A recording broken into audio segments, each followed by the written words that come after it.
Why your car AC is weak and how to fix it in 5 minutes. Welcome back to my channel.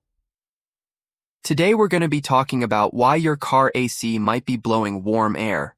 And no, it's not just because it's super hot outside. So make sure you watch this video all the way to the end so you can get that nice, cool car AC going again. Give us a thumbs up while you're down there and let's jump into it. Today we're going to be talking about cars, just like this guy. This is a 2008 Lexus RX 350, and it came in for an AC repair. So we're going to do a little bit of a case study with this one. But before we dive into that, let's talk about some of the common reasons why your AC might be weak or blowing warm air. The very first reason could be because you have a leak in your system.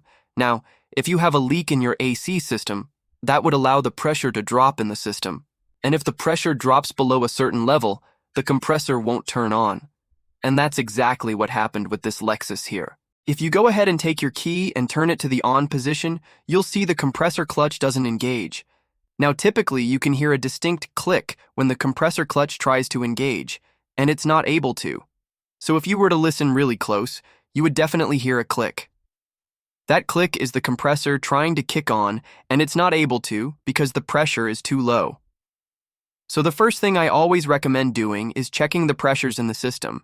You can use a manifold gauge set just like this to do that. Now, the normal operating pressure for your AC system should be somewhere between 25 and 35.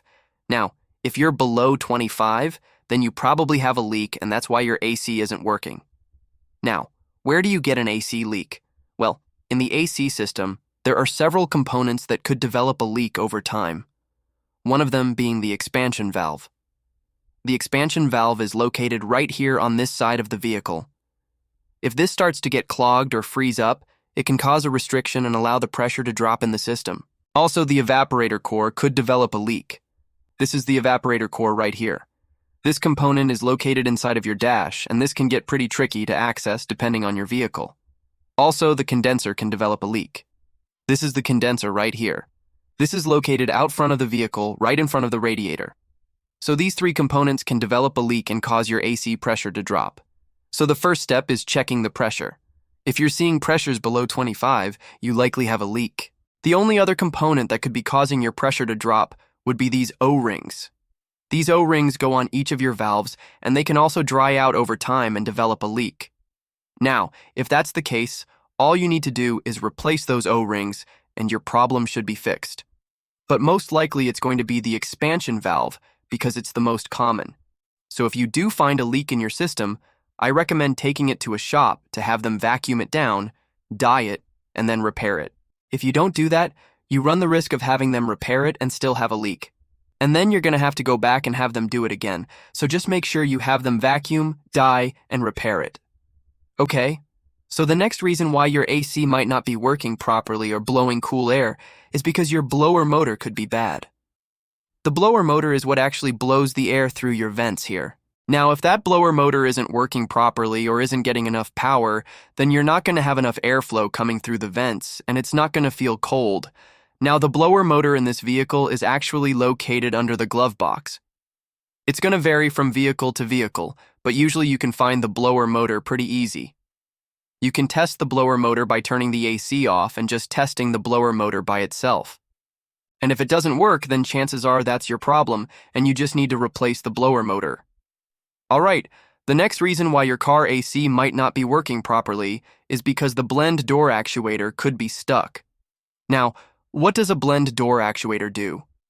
Well, it controls the temperature of the air that comes out of your vents. There are two different types of actuators. You have a blend door actuator, and then you have a mode door actuator. Now, the blend door actuator controls the temperature. So if that actuator fails, then you're not going to have cool air coming out of the vents because it's going to be mixing in too much outside air. So if you start to notice that your AC isn't working properly and you have air coming in through the vents that's not AC air, meaning it's outside air, then you likely have a blend door actuator issue. Alright, another reason why your AC might not be working properly is because your compressor could be bad. Now, it's very rare that the compressor goes bad. Typically, if the compressor goes bad, you're going to notice that your AC isn't cooling at all, so it's not going to be cooling, and you're going to hear a distinct whining noise. So if you start to notice that you're hearing a whining noise, and your AC isn't cooling, then chances are you have a bad compressor. So if you do have a bad compressor, you're going to have to replace it. They don't rebuild compressors anymore, so you're going to have to get a whole new one. Now this compressor is made by Denso, and it's a really good compressor. So if you ever do need to replace it, I recommend going with the same brand that came in the vehicle, which is Densos. Now the last reason why your car AC might not be blowing cool air is because of a refrigerant issue. Now sometimes the refrigerant can become contaminated with air or moisture, and that will cause the AC to not work properly. And if you suspect that your refrigerant is contaminated, then the best thing to do is to have it evacuated and recharged. Alright, so now that we went over some of the common issues that could cause your car AC not to blow cold air, let's go ahead and finish up with this Lexus. So, as we already mentioned, the AC wasn't blowing cold air, and we checked the pressures and it was low, so we knew there was a leak in the system. So we evacuated the system and recharged it with dye, and we knew right away that the expansion valve was bad. So we replaced the expansion valve, evacuated the system again, recharged it, and now it's blowing ice-cold air again. Alright, so now let's go ahead and show you how to check the pressures in your AC system. So, we're going to need a manifold gauge set just like this. This comes with a set of hoses, and you can pick one up from any auto parts store. We're going to take our hoses and we're going to connect them to the low and high side. So the low side is the one closest to the firewall, and the high side is the one furthest from the firewall. Once you have those connected, you can go ahead and take your reading. So this gauge right here is the low side, and this one should read somewhere between 25 and 35, and then this one is the high side, and this should read around 140. Now, if your numbers are a lot lower than that, then you likely have a leak in the system, and you need to get that repaired before driving your vehicle.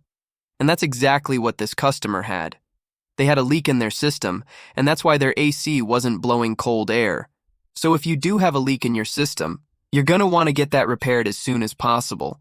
Not only is it bad for the environment, but it's also not good for your vehicle, because the AC system actually helps reduce the load on your engine, and if you do not have an AC system that's working properly, that's going to put more strain on your engine, and it could potentially lead to overheating. Alright guys, so thanks for watching today's video. Hopefully it helped you out and gave you some insight on some of the things that could cause your AC not to work. If it did help you out, please leave us a comment below and tell us which part of the video was most helpful. Also, make sure you subscribe to the channel and give us a thumbs up while you're down there. And we'll see you next time.